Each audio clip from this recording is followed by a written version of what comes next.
Good morning, everyone, and welcome to Centretown Community Health Centre for the launch of the Ottawa People's Commission report, Part 1.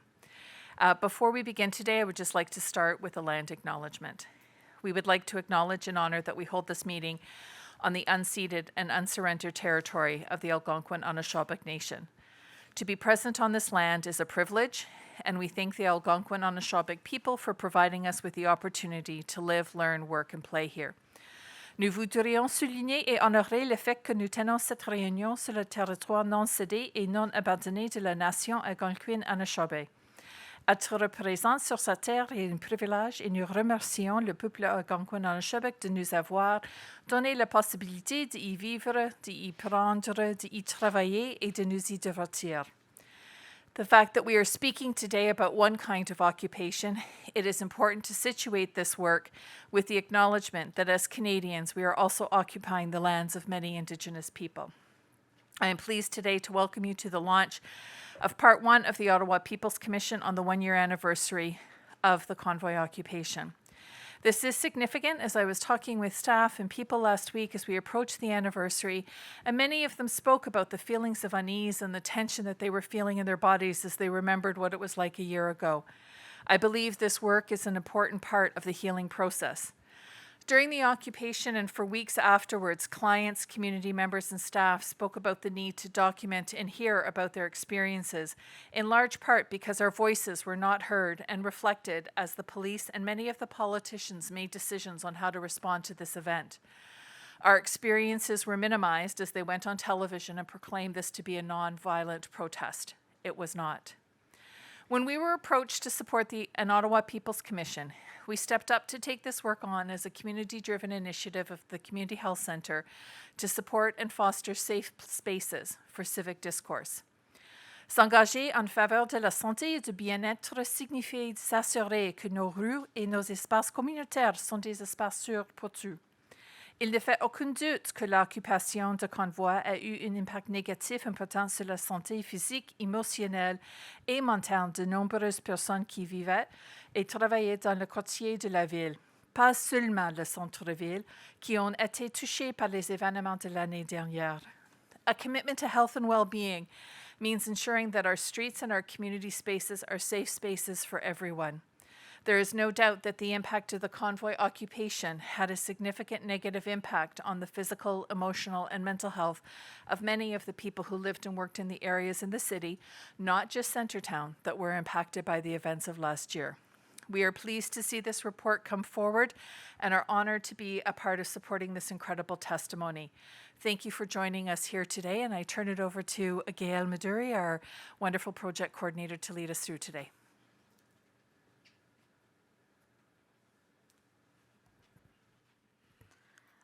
All right, thank you, Michelle. Good morning, everyone. Thank you for joining us. Merci à toutes et à tous de nous joindre ici aujourd'hui. Je m'appelle Gaëlle Mudéry. Je suis la coordinatrice de projet pour la Commission populaire d'Ottawa. My name is Gaëlle Mudéry. I am the project coordinator for the People's Commission. Before I hand it over to our commissioners, I'd like to just give a brief overview of some of the work that the Commission has undertaken since its inception in June of 2022. So the OPC was launched in June of 2022 with a view of creating a space for residents and business owners who live, work, and play in Ottawa-Gatineau for healing and accountability in the aftermath of February 2022's convoy occupation. Community members came together, and it was clear that there was still extensive trauma stemming from the harm people had experienced and the feeling of abandonment and not being heard. The OPC has operated as a program of the Centretown Community Health Centre, which has worked with local residents to bring this vision of a People's Commission to life. Le mandat de la Commission populaire d'Ottawa est de créer un espace pour les résidents locaux et les propriétaires d'entreprises afin qu'ils puissent partager leurs expériences du convoi ainsi que des recommandations pour éviter que cela ne se reproduise. Our four commissioners held public hearings starting in September of 2022 until mid-December of 2022. They heard from over 200 people by way of 14 hearings, 8 community consultation, and over 75 written submissions. 2 of those public hearings were dedicated to local residents who supported the aims and actions of the convoy, as we recognize that there are differing perspectives about this event in our city. La CPO présente son rapport final en 2 parties. Cette première partie est principalement une réflexion de ce que les commissaires ont entendu de la communauté. OPC is presenting its final report in 2 parts.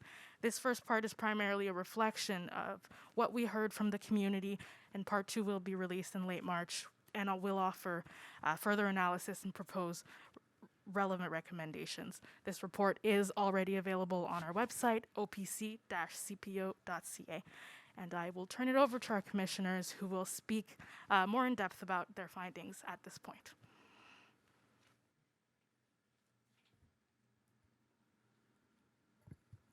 Thanks, Gail. Am I live? Yes. I'm Leilani Farha. I'm a human rights lawyer, and I was very proud and am very proud to serve as a commissioner for the OPC CPO. Many terms were used to describe what played out on the streets of downtown Ottawa a year ago. Freedom convoy, demonstration, protest. The term that we have settled on to describe what happened is occupation. We reached this conclusion based on the evidence that was before us. Residents did not experience this like a benign convoy, and it was very different from a peaceful or even legitimately provocative protest or demonstration. Residents told us they felt their city had been invaded and was under siege. They used the word occupation, referencing the protracted nature of the events. They described how their communities had been taken over by force, how they became prisoners in their own homes, how their mobility throughout the city was severely obstructed and prevented, and how they experienced violence, trauma, and fear on the streets of their own neighborhoods. We know that occupation is a very serious term.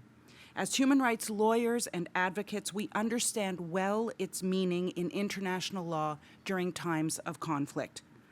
While we are not invoking it as such, the People's Commission considers it to be an apt and accurate description of what people endured. Before closing, the commissioners note that the term occupation resonates powerfully with Indigenous peoples whose unceded lands and territories have been taken over and come under the authority of an external force, including here in Ottawa. During the occupation of Ottawa, Indigenous leaders were not meaningfully consulted or engaged by convoy organizers or participants. Their traditional protocols around Indigenous ceremonies were not respected or followed, and their banners and messages were co-opted and misused. It is our conclusion that downtown Ottawa was occupied by the convoy. Thank you.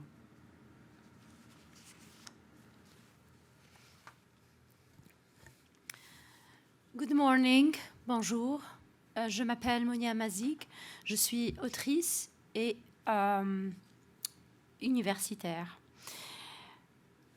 From September 22nd, 2022 until the second week of December of the same year, I had the privilege to hear several Ottawa residents who were affected by the convoy.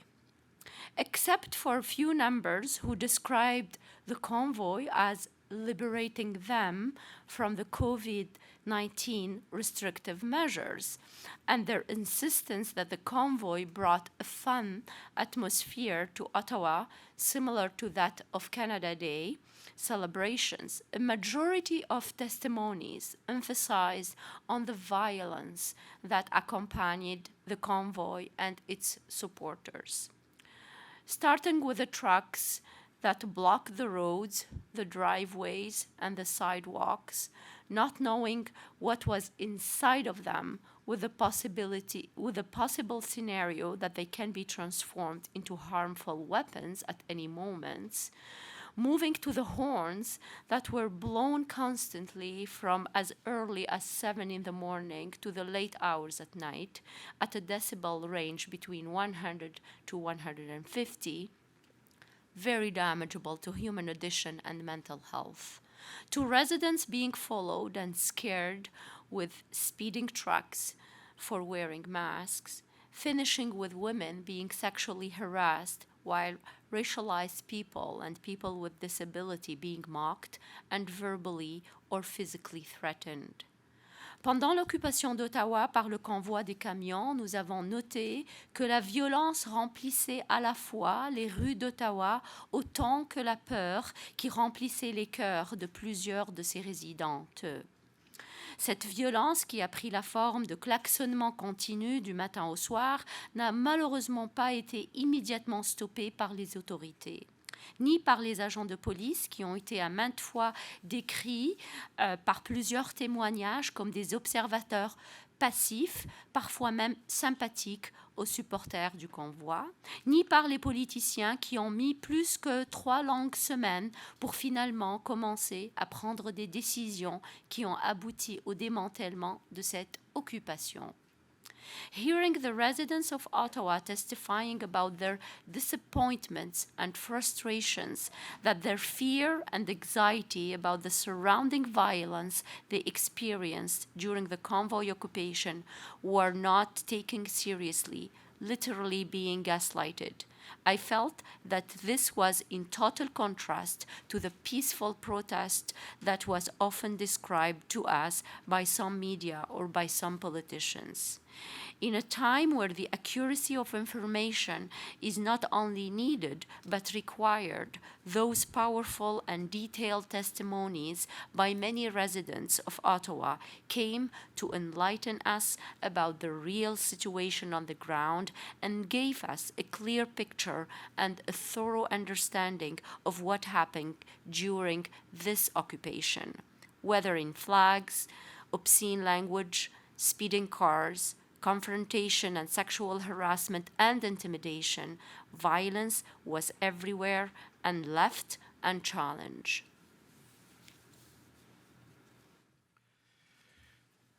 Good morning. My name is Alex Neve. I'm a human rights lawyer and a professor of international human rights law at the University of Ottawa. The people of Ottawa were abandoned during the convoy occupation. In a time of crisis, people expect to be able to turn to police and government for support. And when that crisis involves violence, threats, harassment, and other human rights abuses committed by private groups and individuals, there is a right to be protected from those harms. That did not happen during the convoy occupation. Quite the contrary, particularly during the first 3 weeks, there was a stunning dereliction of this essential human rights responsibility by police and officials at all 3 levels of government.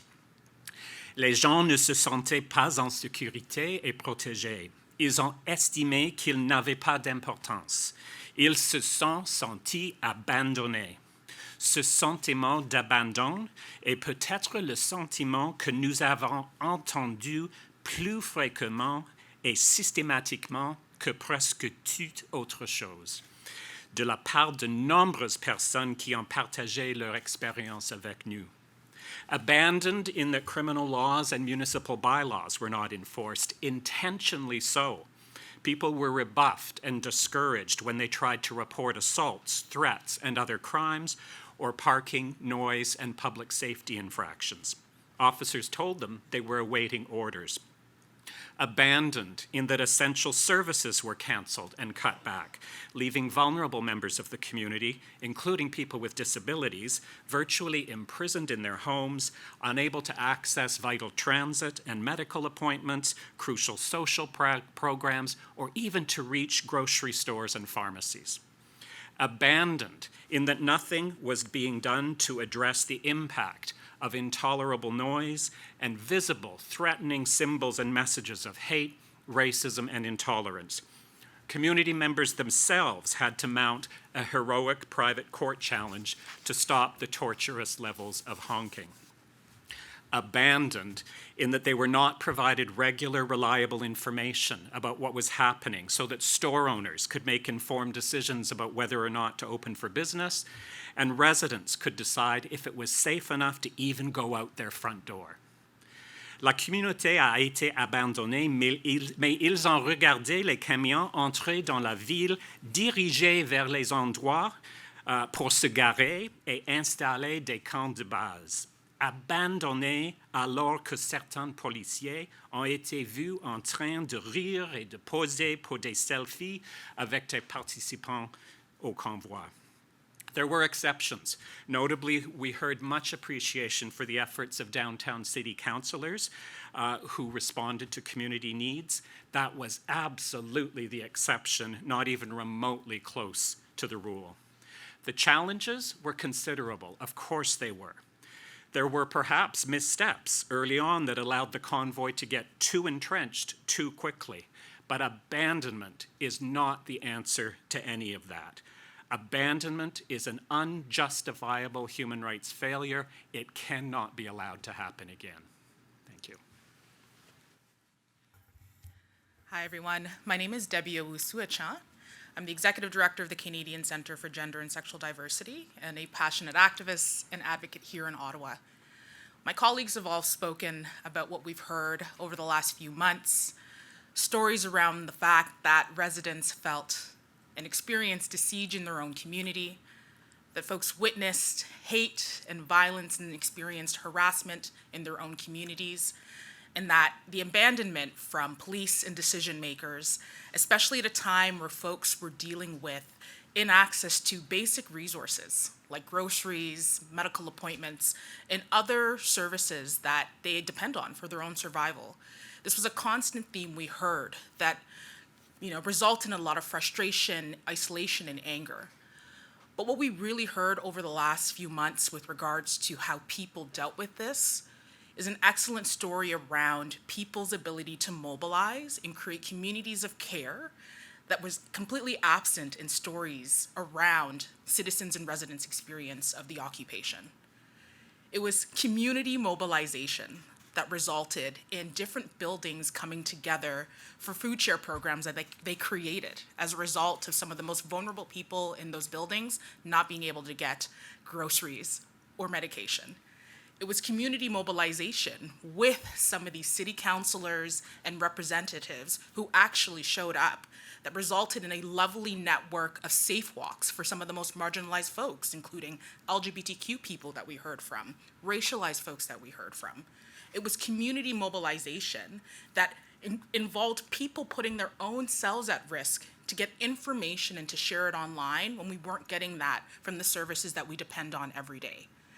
And it was community mobilization at a point where frustration was at its peak, where community members got together in what we've appropriately titled the Battle of Billings Bridge to physically block the further occupation of our city. It's that story of the community response and ability to come together in the absence of leadership from our decision makers that was completely absent in much of the public discourse around the occupation. This is what we've heard, and this is what we've been able to package together in this report that we're sharing with you all today. We're really excited to have all of these stories heard from community members who felt silence for over a year, not only during that time in February, but also along all these other public discussions around the occupation and its impact. It's the community impact that is super important, and the community's response that I believe, and I think collectively believe, shows a beautiful lesson that there's something to learn from listening and working in collaboration with community. Thank you.